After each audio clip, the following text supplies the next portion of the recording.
एक आदमी चांद पे कदम रखता है, दुनिया ताली बजाती है और कुछ लोग बोलते हैं कि ये सब एक्टिंग थी। ये चांद पर नहीं, कैलिफोर्निया के किसी स्टूडियो में हुआ है ये सब।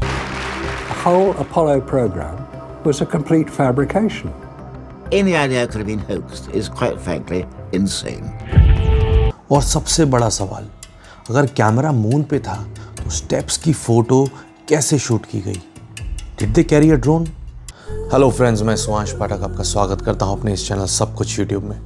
दोस्तों, आज हम करने वाले हैं मून लैंडिंग का पोस्टमार्टम, कॉन्स्पिरेसी थ्योरीज का डीप एनालिसिस। तो अपनी सीट बेल्ट बांध लीजिए, क्योंकि अब हम चांद पे नहीं, दिमाग के ऑर्बिट में जाने वाले हैं।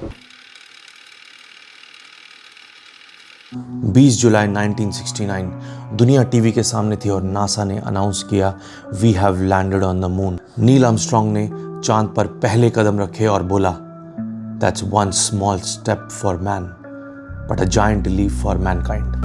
It's one small step for man, one giant leap for mankind. पर क्या ये मून लैंडिंग सच में हुई थी या फिर 56 इयर्स से एक एक्टिंग चल रही है? पहली कॉन्स्पिरेसी बोलती है कि नासा ने ये सब कुछ एक हिडन फिल्म स्टूडियो में शूट किया था, जिसके डायरेक्टर थे स्टैनली कुब्रिक, जिन्होंने एक साल पहले 1968 में एक फिल्म बनाई थी जिसका नाम था 2001 अ स्पेस ओडिसी, जो एक फ्यूचरिस्टिक स्पेस फिल्म थी। इसके एविडेंस में कॉन्स्पिरेसी थ्योरीज बोलते हैं perfect camera angle, even though कोई कैमरामैन नहीं था। लाइटिंग अल्ट्रा सिनेमैटिक थी, जैसे कि स्पॉटलाइट यूज़ की गई हो। शैडोज इनकंसिस्टेंट थी। बैकग्राउंड सब में लगभग सेम दिख रहा था।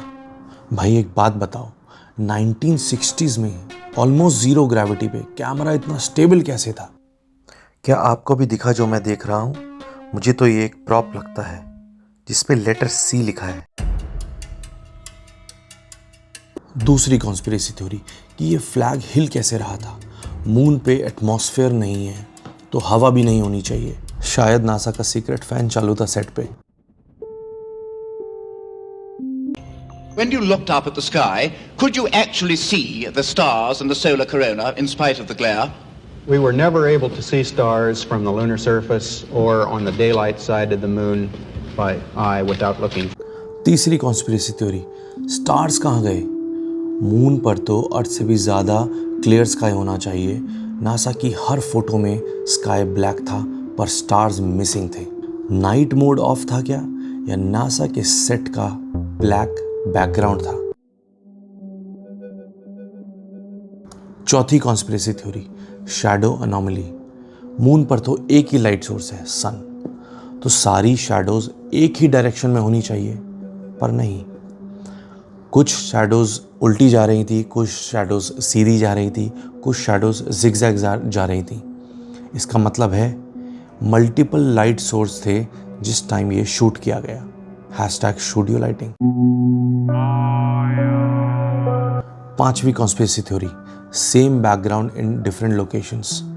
फोटोज में सेम बैकग्राउंड बार बार दिख रहा था, जबकि एस्ट्रोनॉट्स ने बोला था कि उन्होंने मून पे अलग अलग लोकेशन में ट्रैवल किया था और अलग अलग लोकेशंस की फोटोज भी ली थी। छठी conspiracy theory, missing original tapes. भाई ये बात तो बिल्कुल हजम ही नहीं होती। मतलब नासा ने ओरिजिनल टेप्स खो दी। इन 2006 नासा ने एडमिट किया कि ओरिजिनल टेप्स ओवरराइट कर दी गई थी। मतलब दुनिया का सबसे बड़ा इवेंट और आपने उस पर वर्ल्ड कप रिकॉर्ड कर लिया। मजाक चल रहा है? आप सोच के देखिए दोस्तों, बिलियंस ऑफ डॉलर खर्च करके, उस टाइम पे बिलियंस ऑफ डॉलर खर्च करके जो मिशन लॉन्च किया गया और वो मिशन सक्सेसफुल रहे, तो उसकी टेप्स खो देना मतलब समझ के भी बाहर है कि हाउ कम नासा वो मिशन की टेप्स, ओरिजिनल टेप्स उन्होंने खो दी। We choose to go to the moon in this decade and do the other things, not because they are easy, but because they are hard. Seventh conspiracy theory, USSR ने protest क्यों नहीं किया? देखिए, जिस time ये mission launch हुआ था, America और यूएसएसआर के बीच में कोल्ड वॉर चल रही थी। छोटी से छोटी गलती पकड़ी जाती और छोटी से छोटी गलती को एलैबोरेट करके दिखाया जाता, बताया जाता। पर कुछ कॉन्स्पिरेसी थ्योरिस्ट का मानना है कि ये दो सुपर पावर्स का मिला जुला स्कैम था। इतना सब कुछ सुनकर आपको लग रहा होगा, अरे यार यही सच लग रहा है। पर दोस्तों, अब वक्त है साइंस का। चलो इन सारी कॉन्स्पिरेसी थ्योरीज को तोड़ते हैं, मरोड़ते हैं लॉजिक के हैमर के साथ। Was it really shot in a studio? Moon पे ग्रेविटी अर्थ की 1/6 है, तो ऐसे में स्लो मोशन में वॉक करना रियल में सिर्फ मून पे ही पॉसिबल है। मून पे रेट्रो रिफ्लेक्टर्स लगाए गए थे, मतलब ग्लास मिरर लगाए गए थे, जिन पे आज भी आप लेज़र लाइट बाउंस करो तो वो बाउंस बैक होके अर्थ पे आती है। ये सिर्फ तभी पॉसिबल है जब किसी ने वो डिवाइस वहाँ पे रखा हो। जापानीज मिशन, इंडिया का चंद्रयान, नासा का लूनर ऑर्बिटर, इन्होंने अपोलो 11 की लैंडिंग साइट कंफर्म करी है हाई रेजोल्यूशन पिक्चर्स के साथ। Flag wave theory. फ्लैग में एक हॉरिजॉन्टल रॉड लगाई गई थी उसको अपराइट रखने के लिए, तो एस्ट्रोनॉट जब फ्लैग गाड़ रहे थे तो उसमें वाइब्रेशन आई। मून के वैक्यूम में कोई एयर रेजिस्टेंस नहीं होती, इसलिए फ्लैग थोड़ी देर के लिए फ्लटर करता हुआ दिख रहा है। No wind, only physics. तीसरी theory, no stars. Stars extremely dim होते हैं। कैमरा एक्सपोजर सेट किया गया था ब्राइट सरफेस और एस्ट्रोनॉट्स के सूट्स को कैप्चर करने के लिए, तो इसी वजह से ब्राइट लाइट के पीछे स्टार्स नहीं दिखते। अर्थ पे भी अगर आप सिटी लाइट में फ़ोटो लेते हैं तो स्टार्स नहीं दिखेंगे, एक्सपेरिमेंट करके देखिए। चौथी theory, shadows in different direction. Moon का टेरेन अनइवन है, तो इसलिए शैडोज़ अनइवन लगती हैं due to perspective distortion. Moon का सरफेस सनलाइट रिफ्लेक्ट भी करता है, जिसकी वजह से सेकेंडरी शैडोज़ बनती हैं एक ही सन की लाइट से। Same background in different photographs. Moon पे एटमॉस्फेयर नहीं होता, which equals to no haze, which equals to far away objects also look crystal clear। आपको लगता है सेम हिल बार बार दिख रहा है, पर वो सिर्फ दिखने में पास है, सच में वो डजन्स ऑफ किलोमीटर दूर होता है। नासा के ऑर्बिटर ने प्रूव किया कि एस्ट्रोनॉट्स ने मल्टीपल साइट्स पे विजिट किया था।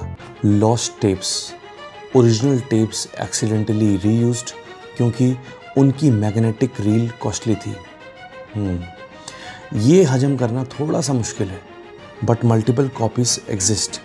Full broadcast, photos, mission data, सब कुछ अभी भी अवेलेबल है। ऑस्ट्रेलिया की पार्क्स ऑब्जर्वेटरी ने भी इस लैंडिंग को लाइव रिकॉर्ड किया था। USSR silence. यूएसएसआर ने अपोलो 11 का रेडियो ट्रांसमिशन लाइव ट्रैक किया था। अगर सोचिए ये झूठ होता तो यूएसएसआर का कोल्ड वॉर में सबसे बड़ा प्रोपेगेंडा पॉइंट बनता। इंस्टेड यूएसएसआर ने नासा को कंग्रेचुलेट किया because they knew it was genuine. दोस्तों, थ्योरीज एंटरटेनिंग होती हैं, पर सच कभी कभी बोरिंग होता है, पर ज़रूरी होता है। मून लैंडिंग एक फेक इवेंट नहीं, पर ह्यूमन करेज, साइंस और इंजीनियरिंग की सबसे बड़ी जीत थी। अगर झूठ होता तो 50 साल में नासा पकड़ा जा चुका होता, पर आज भी एस्ट्रोनॉट्स के फुटप्रिंट्स की धूल वहाँ पड़ी है प्रूफ के रूप में। पर एक चीज़ मुझे समझ नहीं आती, 50 साल पहले हम मून पे जा चुके हैं, तो फिर दोबारा आज तक कोई ह्यूमन मून पे क्यों नहीं गया? जब हमारे पास टेक्नोलॉजी है, हमारे पास साइंस है अवेलेबल, और आज के रिसोर्सेज मल्टी बिलियन और ट्रिलियन डॉलर्स का फंडिंग, उसके बावजूद भी आज तक हम दोबारा मून पे क्यों नहीं जा पाए? सोचने वाली बात है दोस्तों। Why has nobody been to the moon in such a long time? That's not an 8-year-old's question. It's my question. I want to know what I think I know. Because we didn't go there, and that's the way it happened. And if it didn't happen, it's nice to know why it didn't happen. So in the future, if we want to keep doing something, we need to know why something stopped in the past that we wanted to keep it going. आपका क्या मानना है, conspiracy या confirmed history? Comments में लिखो #moon सच है अगर आप बिलीव करते हो साइंस में, या #मून में कन्फ्यूजन अगर आप अभी भी डाउट में हो। और अगर आपको ये वीडियो इन्फॉर्मेटिव लगी तो लाइक मारो, शेयर करो और स्पेस के इस पागलपन को स्प्रेड करो। मैं हूँ आपका होस्ट सुवांश पाठक, मिलता हूँ अगली थ्योरी के साथ। तब तक के लिए ध्यान रखिए।